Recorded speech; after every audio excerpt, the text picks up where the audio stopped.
अस्सलाम वालेकुम रहमतुल्लाहि वबरकातुहू। आप देख रहे हैं मेरा YouTube digital channel central news 11। मैं हूं आपका मेज़बान मुनीर अहमद और प्रोग्राम वही सच कड़वा होता है मुनीर अहमद के साथ। काफ़ी टाइम बाद प्रोग्राम रिकॉर्ड कर रहा हूं, जिसकी वजह ये थी कि मौसम के बाइस आवाज़ बिल्कुल जो है ख़राब हुई हुई थी। नज़ला, खांसी और ज़ुकाम था। बेहतर है, अल्लाह का लाख लाख शुक्र है कि मैं आज आपके सामने दोबारा ऑन एयर आ रहा हूँ। एक दोस्त की कॉल आती है और वो मुझे कहते हैं कि सियासतदानों के तो ज़मीर जाग रहे थे और वो बयानात वीडियो रिकॉर्ड करा रहे थे और वो प्रेस कॉन्फ्रेंसें कर रहे थे, लेकिन अब सरकारी इदारे के एक मुलाजिम का भी ज़मीर जाग उठा है और उसने अपनी वीडियो रिकॉर्डिंग करके सोशल मीडिया पे वायरल की है। मैंने कहा मुझे उसका लिंक भेजें आप।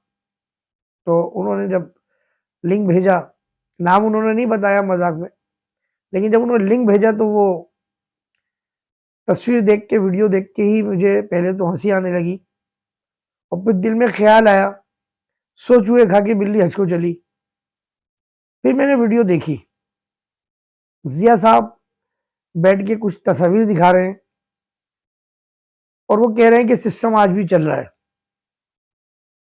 मकसद मैं ये कहता हूं कि जिया साहब की इस वीडियो पर उनकी उर्फियत है, मैं उर्फियत नहीं रहता, अच्छी बात नहीं है, मैं जिया साहब कहूंगा उनको क्योंकि इंसान है।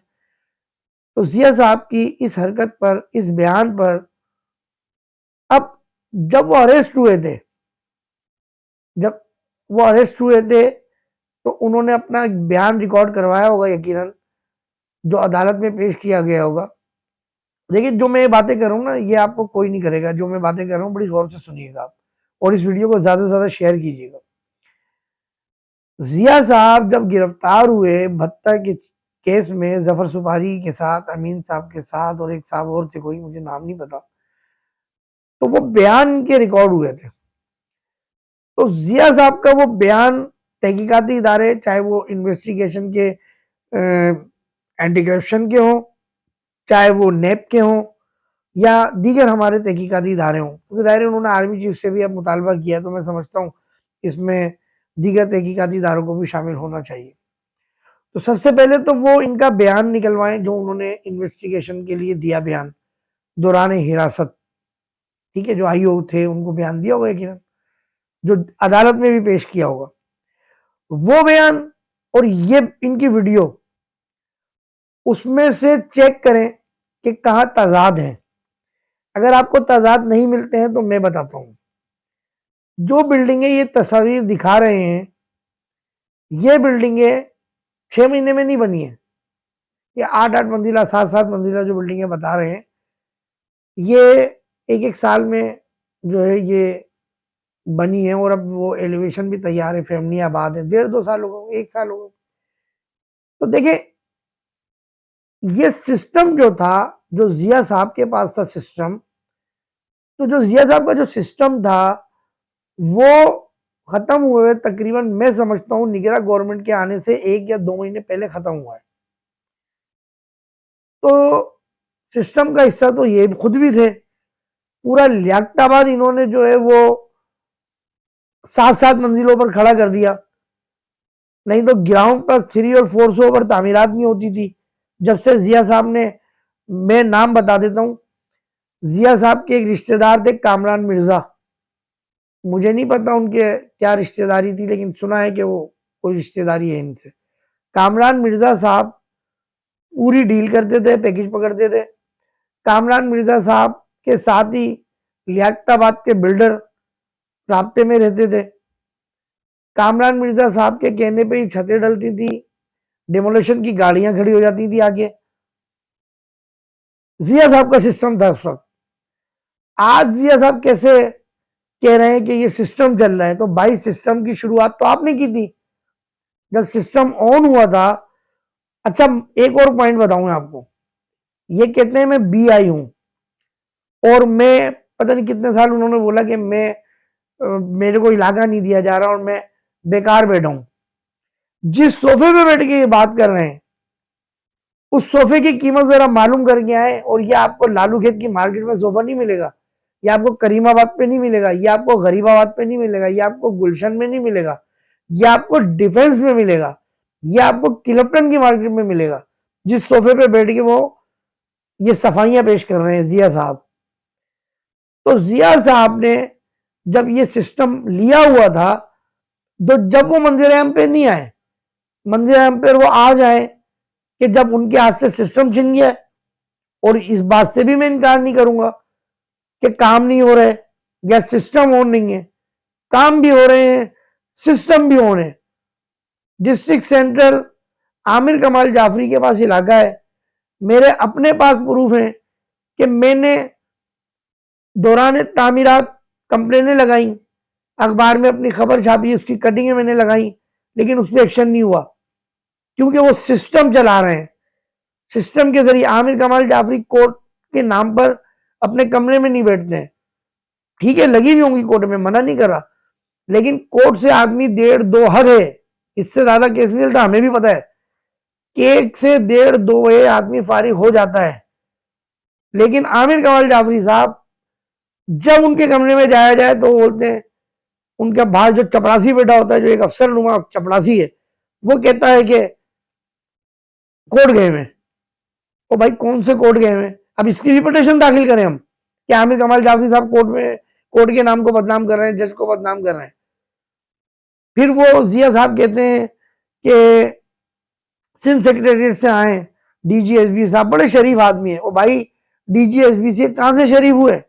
ठीक है, शरीफ आदमी होंगे, शराफत होगी उनकी, लेकिन भाई वो सिस्टम का हिस्सा बने हुए हैं।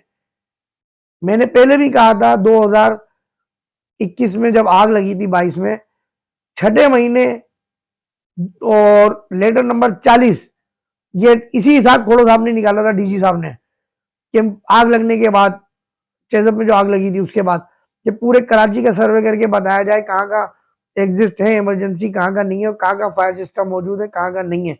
जहां नहीं है उनके खिलाफ कार्रवाई करके 3 दिन में टेबल पे मेरी रिपोर्ट रखी जाए। वो कहाँ है वो रिपोर्ट?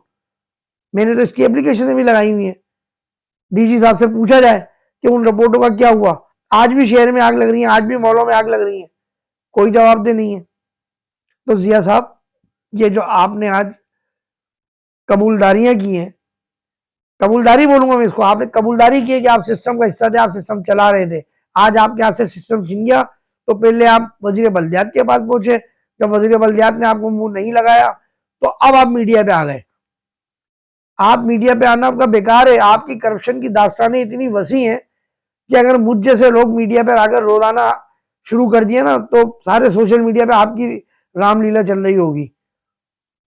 आपने घर कैसे बनाया, खुदादाद कॉलोनी ब्रिगेड थाने के हदूद से आप यहाँ कैसे आए गुलबर्ग टाउन में, ये सब सबको पता है। हम पर्दा उठाना नहीं चाह रहे हैं आपकी बातों से, क्योंकि अल्लाह ताला ने मना फरमाया है किसी को बेपर्दा करना। मैं जर्नलिज्म करता हूँ, लेकिन अल्हम्दुलिल्लाह 2013 के बाद से वो सहाफती जिम्मेदारियां निभाने की कोशिश करता हूँ जिससे मेरा रब नाराज ना हो। आप तो, आपने खुद कराची शहर की ऐसी तैसी कर दी। आप कोरंगी तक में ऐसी तैसी करने चले गए थे, आप वहां अरेस्ट हुए थे कोरंगी में, क्या भूल गए आप? खुदा को माने, आपके हाथ में आज निवाला नहीं है तो आज आप जो है वो छीनने की कोशिश कर रहे हैं दूसरों से। मैं मानता हूं कि सिस्टम चल रहा है, किसका चल रहा है ये तहकीकाती इदारे मालूम करें, मेरा तो काम नहीं है सिस्टम कौन चला रहा है कौन नहीं चला रहा, लेकिन जो भी है। लेकिन आज आपको बुरा लग रहा है क्योंकि आज आपके हाथ में सिस्टम नहीं है।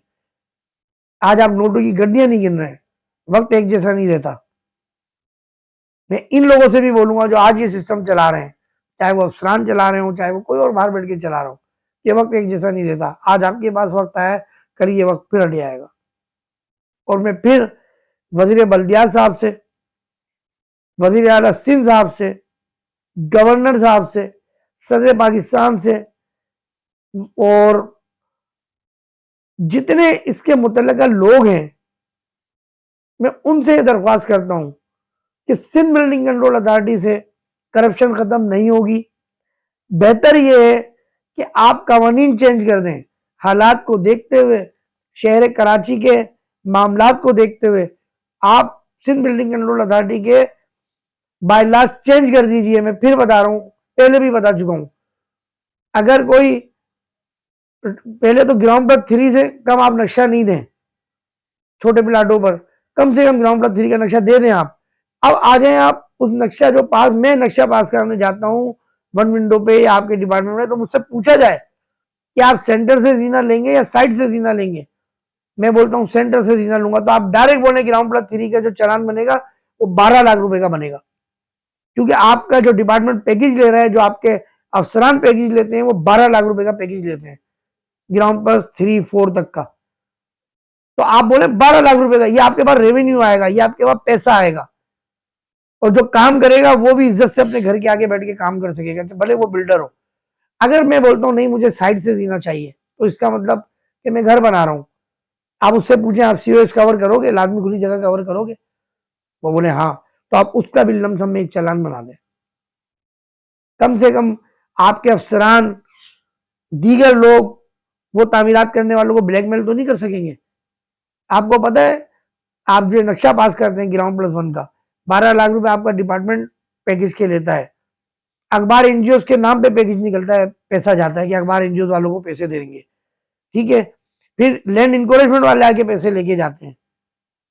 फिर और भी कुछ लोग होते हैं जो मोहल्ले के आस पड़ोस के होते हैं, वो ब्लैकमेल करके पैसा लेते हैं।